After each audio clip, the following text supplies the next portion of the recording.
Hello students, in this video we'll be discussing Baeyer-Villiger oxidation. Baeyer-Villiger oxidation is a reaction which is shown by carbonyl compounds. जब aldehyde Baeyer Villiger oxidation reaction show करता है तो we end up getting the carboxylic acid of same aldehyde compound, और जब ketone ये reaction show करता है तो we end up getting ester of the same carbonyl compound. Baeyer Villiger oxidation simply एक ऑक्सीडेशन रिएक्शन है, और जो इसका ऑक्सीडाइजिंग एजेंट है वो है पर एसिड. पर एसिड जब कार्बोक्सिलिक एसिड में एक ऑक्सीजन और ऐड हो जाता है हैविंग दिस पर ऑक्सो लिंकेज, तो हम इस कार्बोक्सिलिक एसिड को पर एसिड कहते हैं.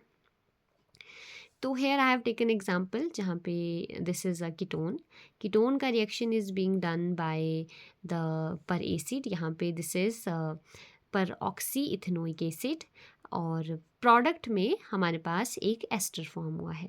आप देख सकते हैं कि इस रिएक्टेंट से प्रोडक्ट में क्या चेंज है. सिंपली एक ऑक्सीजन एटम इंसर्ट हो गया है. कहाँ पे? Between this phenyl group and the carbonyl carbon. तो ये ऑक्सीजन एटम यहाँ पे कैसे ऐड होता है, इसके लिए will be seeing the mechanism. तो इस रिएक्शन के मैकेनिज्म में फर्स्ट स्टेप में क्या होता है, सी दिस इज एसिड. तो एसिड अपने H पॉजिटिव को लूज करता है. This acid protonates the oxygen of the carbonyl group. तो यू कैन सी यहाँ पे ऑक्सीजन प्रोटोनेटेड है. जब ऑक्सीजन प्रोटोनेट हो जाता है तो ऑक्सीजन पे पॉजिटिव चार्ज है. ऑक्सीजन इस पाई बॉन्ड की इलेक्ट्रॉन डेंसिटी को अपने पास ले लेता है और इस कार्बन पे पॉजिटिव चार्ज आ जाता है. द मोमेंट इस कार्बन पे पॉजिटिव चार्ज आ जाएगा it becomes a very strong nucleophilic centre. यहाँ पे क्या हो जाता है, ये जो आपके पास रेस्ट ग्रुप है H पॉजिटिव को लूज करने के बाद जो परऑक्साइड आयन बची है, ये परऑक्साइड आयन अटैक कर देती है इस कार्बोनाइल कार्बन पे. तो यहाँ पे हम लोग देख सकते हैं अब हमारे पास क्या है, कार्बोनाइल जो ओरिजिनल हमारा कार्बोनाइल कार्बन था उसके साथ ये परऑक्साइड आयन के ऑक्सीजन का बॉन्ड बन गया है.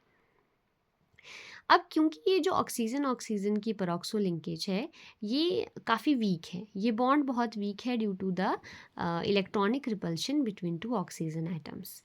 तो because of this bond being weak ये ऑक्सीजन ऑक्सीजन का बॉन्ड टूट जाएगा. एंड व्हेन दिस ब्रेक्स, तो यहाँ से ये वाला जो ग्रुप है ये एस्टर बन के लीव कर जाएगा.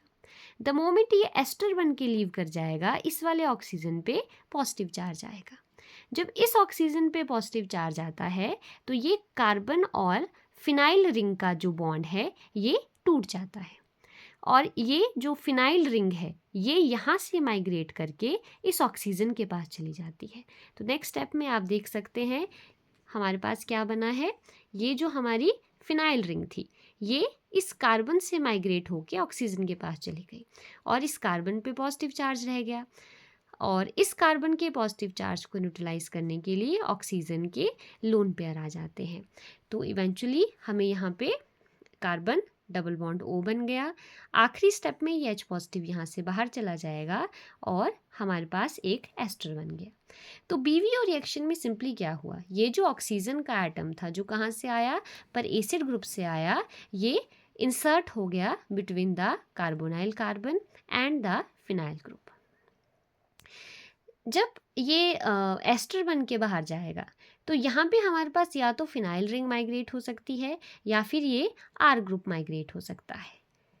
बट क्योंकि जो फिनाइल रिंग है उसका migratory aptitude is greater than the R group, इसलिए हमेशा हमारे पास फिनाइल रिंग ही माइग्रेट होगी. So this was Baeyer Villiger oxidation, जहाँ पे एक ऑक्सीजन एटम इंसर्ट हो जाता है between the carbonyl carbon and the group having higher migratory aptitude.